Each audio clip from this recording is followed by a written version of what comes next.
Reggae's first true crossover star. But I can't seem to find.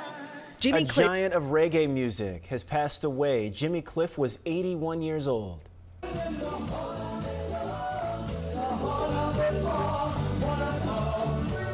The world stood still when news broke that reggae icon Jimmy Cliff had passed away at 81. But what nobody expected was the stunning revelation that would come from his daughter just days after his funeral, a truth that had been hidden for years, confirming what many had whispered but never dared to say out loud. Tonight, we're uncovering the untold story of Jimmy Cliff's final years, the silence that surrounded him, and the heartbreaking confession his daughter finally made public: the sudden goodbye. When Jimmy Cliff took his last breath, the music world lost more than just a legendary performer. His family released a brief statement, citing complications from a seizure and pneumonia, but those close to him knew there was far more to the story. The two-time Grammy winner and Rock and Roll Hall of Fame inductee had been fighting battles that the public never saw. For years, fans noticed something was different. The man who had once commanded stages across continents had slowly retreated from the spotlight. The pandemic had forced cancellations, yes, but even before that, Jimmy's appearances had become increasingly rare. When he accepted the Reggae Gold Award in Kingston, the image of him struggling up the stage with crutches sent shockwaves through Jamaica. This wasn't just age catching up with an artist. Something deeper was happening. By 2023, Jimmy had essentially vanished from public view. He'd relocated to a modest seaside home in Montego Bay with his wife Latifah Chambers, trading the roar of crowds for the whisper of ocean waves. Those who knew him said he seemed at peace, but beneath that tranquility lay a deteriorating health condition that few understood: the hidden struggle. According to friends close to the family, Jimmy's health took a severe turn in early 2024. Chronic pneumonia had taken hold, requiring him to use breathing assistance at home. The man whose voice had carried messages of hope and resistance across oceans was now fighting just to breathe freely in his own living room. September 2025 brought the crisis everyone feared.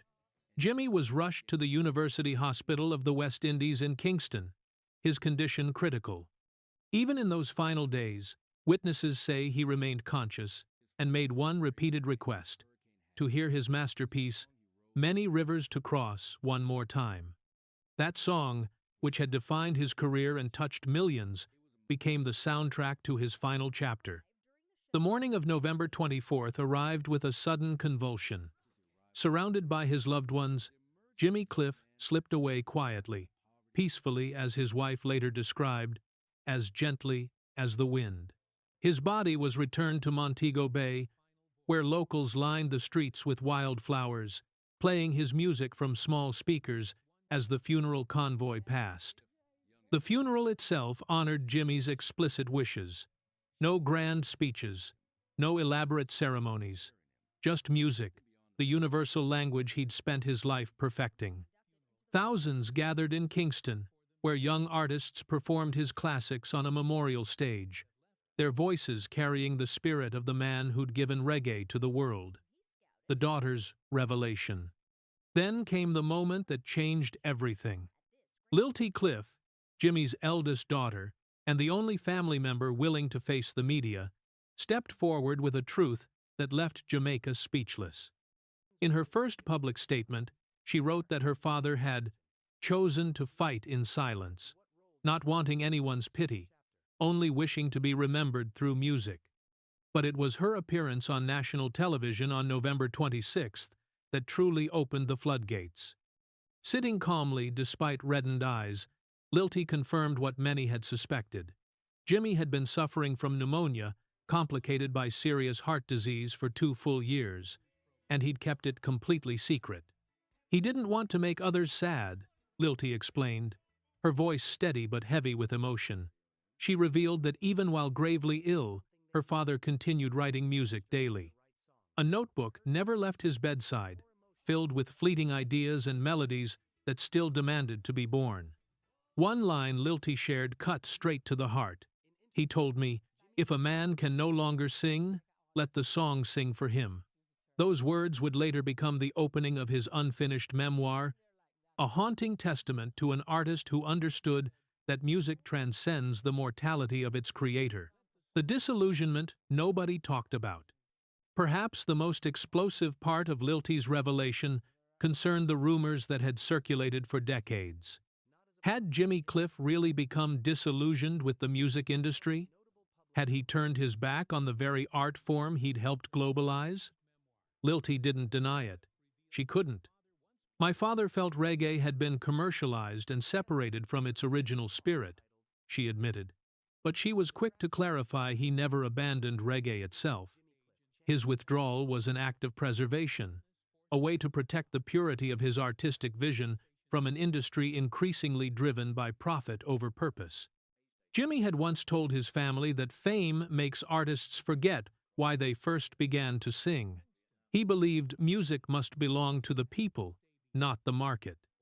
This philosophy made some view him as distant or difficult, but to those who knew him, it was simply his way of maintaining dignity as a creator. The draft memoir Lilty mentioned, titled Songs of the Soul, contains handwritten passages from his later years, fragments about life, faith, and the fear of aging. One haunting line reads, "I sang for peace, but the world grows louder." That single sentence captured the essence of a man who'd spent decades letting music speak what words could not. The final wish. In those last days, Jimmy made his wishes crystal clear. No grand funeral, no theatrical goodbye, just the sea and the music. His family honored that request completely, choosing cremation and scattering his ashes into the waters of Montego Bay, the same place where he'd written his very first song as a young man full of dreams. Lilty explained that the family's silence during the funeral wasn't coldness or detachment. It was respect. It was love. It was exactly what their father, husband, and friend had asked for. Jamaican media picked up on Lilty's words, printing a simple headline that said everything: Lilty Cliff, the keeper of her father's final promise. A legacy beyond music. What Jimmy Cliff left behind transcends his discography. Born James Chambers in the rural village of Somerton in 1944, he rose from absolute poverty to become a global ambassador for an entire nation's soul. He taught himself guitar using bicycle brake wires. He sang for meals in Kingston bars as a teenager. He signed his first record deal with producer Leslie Kong and released Hurricane Hattie, which topped Jamaican charts and launched a career spanning nearly 6 decades.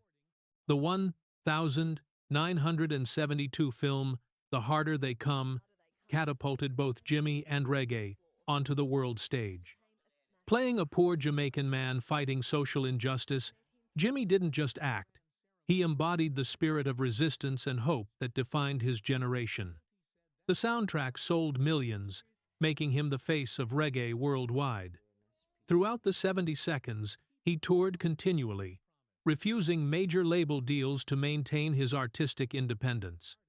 He organized free concerts for students and workers, declaring that music should not be a privilege, it belongs to everyone. Jamaica awarded him the Order of Merit, and he accepted it, saying, "This is not a reward for me, but for Jamaica." But the 80 seconds brought turmoil. Copyright disputes, label conflicts, and depression led Jimmy to withdraw from public life. By the 90 seconds, he'd embraced Islam, changed his name to Alhaj Naeem Bashir, and remarried. His 2012 album, Rebirth, marked a profound comeback, not to fame, but to himself. What remains? Today, Jamaica isn't just mourning, it's remembering. The Jimmy Cliff Cultural Center is planned for Montego Bay. His memoir will be published in 2026. The Many Rivers Foundation provides music scholarships to underprivileged children. His songs still play on Kingston radio every morning, reminding a nation of the resilient spirit he embodied. A bronze statue depicting him from The Harder They Come is nearly complete, his gaze fixed on the horizon, forever looking forward, even in memorial. Lilty Cliff's brave decision to speak the truth has given the world something precious, an honest portrait of an artist who chose silence over spectacle, dignity over drama, and legacy over legend. The rumors were true. Jimmy Cliff did step back. He did struggle. He did question everything. But he never stopped believing in the power of music to change the world, one note, one heart, one generation at a time.